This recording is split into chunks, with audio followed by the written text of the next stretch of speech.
Doctor Baba Saheb Ambedkar open university.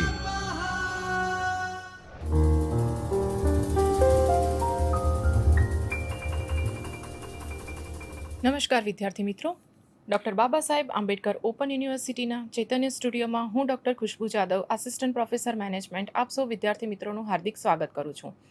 વિદ્યાર્થી મિત્રો, આજે આપણે એમકોમ સેમેસ્ટર 1 તેનો વિષય બજાર ક્રિયા સંચાલન એકમ નંબર 10 પ્રોત્સાહન નિર્ણયો તેના વિશે આજે અભ્યાસ કરવા જઈ રહ્યા છીએ. તો સૌપ્રથમ આપણે આ યુનિટની રૂપરેખા જોઈ લઈશું. વિદ્યાર્થી મિત્રો, આજે આપણે એકમ 10 પ્રોત્સાહન નિર્ણયો તેમાં આજે આપણે પ્રોત્સાહનનો અર્થ શું થાય છે, તેની વ્યાખ્યા, પ્રોત્સાહનના વિવિધ પ્રકારો, માર્કેટિંગ મિક્સમાં પ્રોત્સાહનની શું ભૂમિકા રહેલી છે, માર્કેટ પ્રોત્સાહનના ઉદ્દેશો તથા પ્રોત્સાહન મિક્સને કયા કયા પરિબળો અસર કરે છે તેના વિશે આપણે આજે અભ્યાસ કરવાના છીએ. તો વિદ્યાર્થી મિત્રો, સૌપ્રથમ આપણે પ્રોત્સાહન નિર્ણયોમાં શું ભૂમિકા રહેલી છે તેના વિશે વાત કરીશું. સામાન્ય રીતે આપણે બધા જાણીએ છીએ કે એક ગતિશીલ અને વિકાસશીલ આર્થિક વાતાવરણમાં કોઈ પણ કંપની હોય તો તેના માટે એક સ્પર્ધાત્મક વાતાવરણ હોય તો તેના માટે ત્યાં ટકી રહેવું ખૂબ જ અગત્યનું હોય છે. તો ત્યારે શું થાય છે કે નવા ગ્રાહકોને આકર્ષવા પડે છે, વેચાણ દિવસે ને દિવસે વધારવું પડે છે. એટલે કે આ બધું જ માર્કેટિંગ મેનેજમેન્ટ અને પ્રોત્સાહનના ઉપયોગ એકબીજા સાથે આમાં કરવામાં આવે છે. આપણે માર્કેટિંગ મિશ્રણની વાત કરીએ તો તેમાં એક પ્રમોશન એ 4 મુખ્ય ઘટકોમાંથી એક છે. એટલે કે કોઈ પણ વ્યવસાયમાં જો સફળ થવું હોય તો સફળ થવા માટે પ્રોત્સાહન એ મૂળભૂત બાબતોને સમજવી પડે છે અને પ્રોત્સાહનની ભૂમિકા ખૂબ જ અગત્યની રહેલી છે. એટલે કે પ્રોત્સાહન વિના બજારમાં કોઈ પણ નવી પ્રોડક્ટ આવે, કોઈ પણ નવી ટેકનોલોજી આવે, કંઈ પણ નવું અદ્યતન આવે તો તેમાં સફળતાપૂર્વક તમારે કોઈ પણ સફળતાપૂર્વક તમારે કાર્ય કરવું અશક્ય બની જાય છે. એટલે કે પ્રોત્સાહન એ ખરીદનાર અને વેચનાર એ બંનેને એક પ્રકારનો સંપર્ક કરી આપે છે.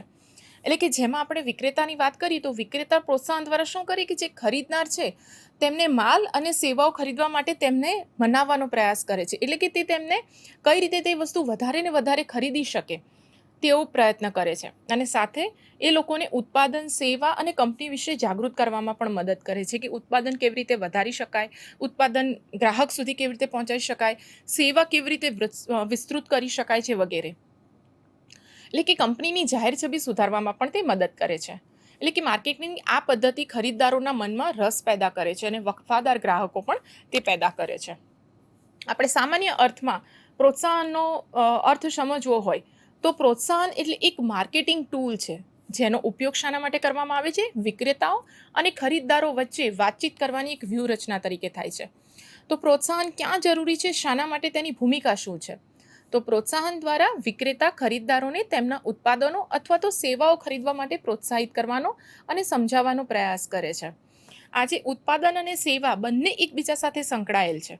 એટલે કે કોઈ પણ કંપની વિશેની વાત ફેલાવવી હોય, કંપનીની કોઈ પણ વાત ગ્રાહક સુધી પહોંચાડવી હોય, તેની છબી સુધારવી હોય, આજે આપણે બ્રાન્ડિંગની વાત કરીએ છીએ તો જાહેર છબી એની જે ગ્રાહક સુધી કેવી રીતે પહોંચે, જ્યાં સુધી તેને જે ખરેખર તેની છબી રહેલી છે, કંપની કેવી રીતે તેનું કામ કરી રહી છે, તે જ્યાં સુધી ગ્રાહક સુધી ન પહોંચે ત્યાં સુધી ગ્રાહકને ખ્યાલ આવતો નથી. એટલે ગ્રાહકના એક મનમાં એક માનસિકતા હોય છે કે આ કંપની આ રીતની છે, તો ખરેખર તેની સાચી છબી તેમના સુધી પહોંચાડવા માટે પ્રયત્ન કરવો પડતો હોય છે. તો તેનો જ અર્થ થાય છે પ્રોત્સાહન. આ દરેક કાર્ય પ્રોત્સાહન સાથે જોડાયેલા છે. આપણે પ્રોત્સાહનની વ્યાખ્યા ફિલિપ કોટલરના મુજબ જોઈએ તો પ્રોત્સાહન માર્કેટિંગ મિશ્રણના તમામ ટૂલ્સને સમાવે છે જેની મુખ્ય ભૂમિકા સમજાવટપૂર્ણ સંદેશા વ્યવહાર છે. તે જ રીતે આપણે સ્ટેન્સન્સના મત મુજબ જોઈએ તો પ્રોત્સાહનમાં જાહેરાત, વ્યક્તિગત વેચાણ, વેચાણ પ્રમોશન અને અન્ય વેચાણ સાધનોનો સમાવેશ થાય છે. હવે આપણે ઉપભોક્તા અને વેપાર પ્રમોશન વિશે થોડીક ચર્ચા કરીશું. તો ઉપભોક્તા અને વેપાર પ્રમોશન શું છે? તો આ બંને એક એવી પદ્ધતિ છે કે જે સામાન્ય રીતે જે રિટેલર છે તેમના દ્વારા જે કોઈ ઉત્પાદન વેચવામાં આવતા હોય તે માટે એક ટૂંકા ગાળાની ગ્રાહકની માંગને તે દોરે છે. એટલે કે ત્યાં એ સાથ આપે છે. બંને ટૂંકા ગાળામાં કંપનીના માર્કેટિંગ ઉદ્દેશને તે પૂર્ણ કરવામાં મદદ કરે છે. આમ જોવા જઈએ તો સામાન્ય તફાવત રહેલો છે તેમાં. એટલે કે વેપાર પ્રમોશન રિટેલર્સને લક્ષ્યાંક આપે છે, એક લક્ષ્યાંક રાખે છે કે જ્યારે ગ્રાહક પ્રમોશન ગ્રાહકને ધ્યાનમાં રાખીને જે બનાવેલી નીતિ હોય છે તેને અનુસરવાની હોય છે. જ્યારે વેપારી શું કરે છે, પ્રમોશન ઉત્પાદકો અને રિટેલરો વચ્ચે વધુને વધુ સંબંધો સારી રીતે જળવાઈ રહે તેવું તેનું લક્ષ્ય હોય છે. એ જ રીતે બીજી તરફ વાત કરીએ તો ગ્રાહક પ્રમોશન ગ્રાહકને પ્રોડક્ટ્સ ખરીદવામાં રોકવા માટે રચાયેલ એક વ્યૂહરચના છે. આજે કોઈ પણ ગ્રાહક કોઈ પણ વસ્તુ માર્કેટમાં નવી આવશે તો એ તે બજારમાં તરત જ ખરીદવા માટે આકર્ષિત નહીં થાય.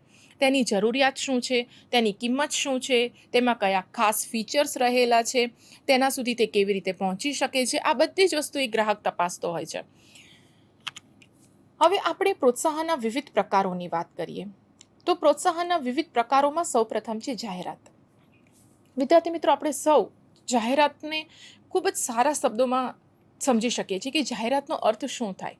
આપણે ખરેખર જો જાહેરાતનો અર્થ બજાર ક્રિયા સંચાલનના અર્થમાં સમજવો હોય તો જાહેરાતનો અર્થ એવો થાય છે કે ટેલિવિઝન, રેડિયો અથવા તો સોશિયલ મીડિયાની સહાયથી કોઈ ઉત્પાદન, સેવા અથવા તો કંપનીની જાહેરાત કરવી. જાહેરાત કરવી એટલે શું કે તમે કોઈ પણ સોશિયલ મીડિયા, તો સોશિયલ મીડિયા એટલે શું, તમે ટીવીનો ઉપયોગ કરી શકો છો, રેડિયોનો, કાં તો અત્યારે કોઈ પણ સોશિયલ મીડિયા જે તમારી પાસે હાલ અત્યારે ઉપલબ્ધ હોય તો તેનો તમે ઉપયોગ કરીને લોકો સુધી તમે વધારેમાં વધારે કેવી રીતે પહોંચી શકો તેવા મીડિયાનો યુઝ કરીને તમે ઉત્પાદન, સેવા અને કંપનીની વાત લોકો સુધી એટલે કે ગ્રાહક સુધી પહોંચાડી શકો છો. તો તે કંપની ઉત્પાદન અથવા તો સેવા વિશે જાગૃતિ ફેલાવવામાં ખાસ મદદ કરે છે. આજે કોઈ પણ વ્યક્તિ જોડે તમે 1 to 1 પર્સન જાઓ તો તમે કેટલા લોકોને દિવસમાં પહોંચી વળશો. આજે તે જ રીતે જો આપણે સોશિયલ મીડિયાનો ઉપયોગ કરીશું, આજે આપણે જોઈએ છીએ કે બધા જ લોકો સોશિયલ મીડિયાથી સૌથી વધારે કનેક્ટેડ છે. કાંઈ પણ માધ્યમ જો એમને યુઝ કરવું હોય, પછી એ સમાચારનું હોય કે કંઈ પણ ખાસ બીજા સમાચારનું હોય, તો તે બધામાં જ આજે પરંપરાગત માધ્યમની વાત કરીએ તો અખબાર, મેગેઝિન, ટેલિવિઝન, રેડિયો, કોઈ પણ આઉટડોર એડવર્ટાઇઝિંગ કરવી હોય અથવા તો ડાયરેક્ટ ઈમેલ સહિત આ બધા જ વિવિધ માધ્યમો છે જે જાહેરાત દ્વારા કરવામાં આવે છે. એટલે કે આ બધા માધ્યમો દ્વારા આપણે વધુમાં વધુ લોકો સુધી પહોંચી શકીએ છીએ. અને નવા મીડિયાની વાત કરીએ તો જેમ કે શોધ પરિણામો છે, બ્લોગ્સ છે, અત્યારે બધા મૂકે છે, વેબસાઇટ્સ છે અથવા તો કંઈક ટેક્સ્ટ સંદેશાઓ આપે છે, તેનો પણ ઉપયોગ કરીને તેઓ લોકો સુધી પહોંચવાનો પ્રયત્ન કરતા હોય છે. એટલે કે જાહેરાત જે છે તે ઉત્પાદન, સેવા અને વિચાર માટેના કોઈ પણ પ્રકારના સંદેશા વ્યવહાર અથવા તો પ્રમોશન તરીકે તેને વ્યાખ્યાયિત કરવામાં આવી છે. અને એવું નથી કે ફક્ત કોઈ કંપની જાહેરાતનો ઉપયોગ કરી શકે. અમુક વખત એવું થાય છે કે અત્યારે આપણે ઉદાહરણ તરીકે જોઈએ તો ઘણા કિસ્સામાં શું બને છે, સંગ્રહાલય હોય, સરકારી કોઈ સંસ્થા હોય, સેવાભાવી કોઈ સંસ્થા હોય, એટલે કે આજે કોઈ પણ નાના કામથી લઈને મોટા કામ સુધી કોઈ પણ જાહેરાતનો ઉપયોગ કરી શકે છે. કારણ કે જાહેરાત થકી શું થશે, એ તમે લોકો સુધી તમારો સંદેશો ખૂબ જ સરળ માધ્યમથી પહોંચાડી શકશો. બીજું છે વેચાણ પ્રોત્સાહન. વેચાણ પ્રોત્સાહન શું છે, તો વેચાણ પ્રોત્સાહન ગ્રાહકોની માંગમાં વધારો કરવા, બજારની માંગને ઉત્તેજિત કરવા અથવા તો ઉત્પાદનની ઉપલબ્ધતામાં સુધારો કરવા માટેનું પૂર્વ નિર્ધારિત અને મર્યાદિત સમય માટે મીડિયા અને નોન મીડિયા માર્કેટિંગ સંદેશા વ્યવહારનો ઉપયોગ કરે છે. એટલે કે તમારે પ્રમોશન કરવું છે, પ્રોત્સાહન આપવું છે, તો તમે વેચાણ થકી કેવી રીતે આપી શકશો. તો એમાં એક પ્રમોશન જે છે એક પ્રોત્સાહન સાધન બની રહે છે. તો તે શું કરે છે, એક ટૂંકા ગાળાના વેચાણને વેગ આપે છે અને આ વેગ સાથે શું થાય છે કે પ્રમોશન ગ્રાહક અથવા તો વેપાર પર નિર્દેશિત રીતે શરૂ કરી શકે છે. પ્રમોશનનો હેતુ શું રહેલો છે, તો પ્રમોશનનો હેતુ એ જ છે કે ખરીદવા માટેનું કારણ આપવાનો અને જાહેરાતનો હેતુ એ છે કે ખરીદવા માટે પ્રોત્સાહન આપવાનો. પ્રમોશન કેમ કરવું પડે છે કે એ કેમ આ વસ્તુ ખરીદે, ગ્રાહક શું કામ ખરીદે, તે તેની કઈ જરૂરિયાત પૂરી કરશે. અને જાહેરાતનો હેતુ શું હોય છે કે તે વસ્તુ તે ખરીદવા માટે કેવી રીતે પ્રોત્સાહિત થશે. આજે તેને નથી લેવી, કોઈ પણ ગ્રાહકને તે વસ્તુની જરૂરિયાત નથી, પરંતુ તે આકર્ષાશે, તેને પ્રોત્સાહન થશે કે ના, મારે આ વસ્તુ ખરીદવી છે, મારે એક વખત એ વાપરીને જોવી છે. તો તેનો હેતુ જાહેરાતનો રહેલો છે. એટલે કે આના માટે વિવિધ પ્રમોશનલ ટૂલ્સ જેમ કે સેમ્પલ આપવી, કૂપન્સ આપવા, નિઃશુલ્ક પરીક્ષણ નિદર્શન એટલે કે ડેમોન્સ્ટ્રેશન કરીને બતાવવું, કોઈક સ્પેશિયલ ડિસ્કાઉન્ટ આપવું, પ્રાઇઝ આપવી, મફતમાં કંઈક તમે પ્રોડક્ટ આપી શકો છો, આ બધા જ પ્રલોભનોનો ઉપયોગ કરવામાં આવે છે. અમુક વખત એવું પણ થાય છે કે વેચાણ પ્રોત્સાહનમાં સંમેલન, વેપાર પ્રદર્શન અને ઇનામી હરીફાઈ પણ રાખવામાં આવતું હોય છે. એટલે ફક્ત એવું નથી કે વેચાણ પ્રમોશન પ્રવૃત્તિમાં કોઈ એક જ ઉદ્દેશ હોય, ઘણા બધા ઉદ્દેશો હોઈ શકે છે. અત્યારે આપણે ઉદાહરણમાં ઘણા બધા ચર્ચા કરી. એટલે કે લોકોને આકર્ષિત કરવા, હાલના ગ્રાહકને તમે કઈ રીતે વધારે ખરીદવા માટે પ્રોત્સાહિત કરી શકશો. ધારો કે તે વસ્તુ તે નથી ખરીદતો, તો તે ખરીદવા માટેના તેના કારણો ઊભા કરવા કે તે વસ્તુ તે ખરીદે, તેનું કામ છે વેચાણ પ્રોત્સાહનનું. ત્યારબાદ છે જાહેર સંબંધો એટલે કે જનસંપર્ક. માર્કેટમાં સામાન્ય લોકો સાથેના સંબંધો બનાવી માર્કેટમાં અનુકૂળ છબી બનાવવાનો પ્રયાસ થતો હોય છે. તો આ બધું છે આવે છે જાહેર સંબંધમાં. જનસંપર્ક રાખવો, લોકો સુધી તમારે જોડાયેલા રહેવું. એટલે કે કંપનીઓ પ્રત્યક્ષ અથવા તો પરોક્ષ રીતે તેની સાથે સંકળાયેલા તમામ લોકોનો ટેકો મેળવવા માટે શું કરે છે કે લોકસંપર્ક અભિયાન ચલાવે છે. આજે તમે લોકો સાથે જોડાયેલા રહેશો તો શું થાય છે, શું નહીં, તેમના વિચારો શું છે, આ બધી જ વસ્તુથી તમે માહિતગાર હશો. એટલે કે જાહેરમાં ગ્રાહક, કર્મચારી, સપ્લાયર, ડિસ્ટ્રીબ્યુટર, શેરધારકો, સરકાર અને સમગ્ર સમાજનો આમાં સમાવેશ થાય છે. ત્યારબાદ છે વ્યક્તિગત વેચાણ અને સીધું વેચાણ. વ્યક્તિગત વેચાણ શું છે? વ્યક્તિગત વેચાણ તેનું જે નામ છે તેના પરથી જ આપણને તેનો અર્થ ખબર પડે છે. એટલે કે વ્યક્તિગત વેચાણ ઉત્પાદનના વેચાણ પર આધારિત છે. પર્સનલ સેલિંગ આપણે જેને કહી શકીએ. તો આ એક એવી પદ્ધતિ છે જ્યાં કંપનીઓ તેમના એજન્ટોને ગ્રાહકો પાસે ઉત્પાદન વ્યક્તિગત રીતે વેચવા માટે મોકલતા હોય છે. અહીં પ્રતિસાદ તાત્કાલિક છે. કેમ? કારણ કે આજે વસ્તુ આપણે લઈને ગયા, તેને લેવી છે, નથી લેવી, તેનો શું રિસ્પોન્સ છે, તે તેના વિશે શું વિચારે છે, તેને લેવું છે, નથી લેવું, તો તેના કારણો કયા છે, તે કઈ વસ્તુ માટે ખચકાય છે, તેના કયા મૂંઝવણના પ્રશ્નો છે, આ બધી જ વસ્તુનો આપણને ખ્યાલ આવે છે. એટલે કે તે ગ્રાહકો સાથે એક વિશ્વાસ બનાવે છે, જે ખૂબ જ અગત્યનું છે. ત્યાર પછી સીધું વેચાણ. સીધું વેચાણ એટલે શું? Direct marketing. એટલે કે આ એક જાહેરાતનો પ્રકાર છે જ્યાં શું કરવામાં આવે છે? ડાયરેક્ટ જ સેલિંગ કરવામાં આવે છે. એટલે કે અમુક વખત શું થાય છે કે સંગઠનો cellphone, text messaging, email, websites, database marketing, flyers બનાવે છે, કેટલોગ વિતરણ કરે છે. આ બધું જ પ્રમોશનલ લેટર્સ, ટેલિવિઝન, અખબાર અને મેગેઝિન જાહેરાતો, આ બધા માધ્યમોનો ઉપયોગ કરીને ગ્રાહકો સાથે સંદેશા વ્યવહાર કરે છે અને સીધું જ વેચાણ કરવાનો પ્રયત્ન કરે છે.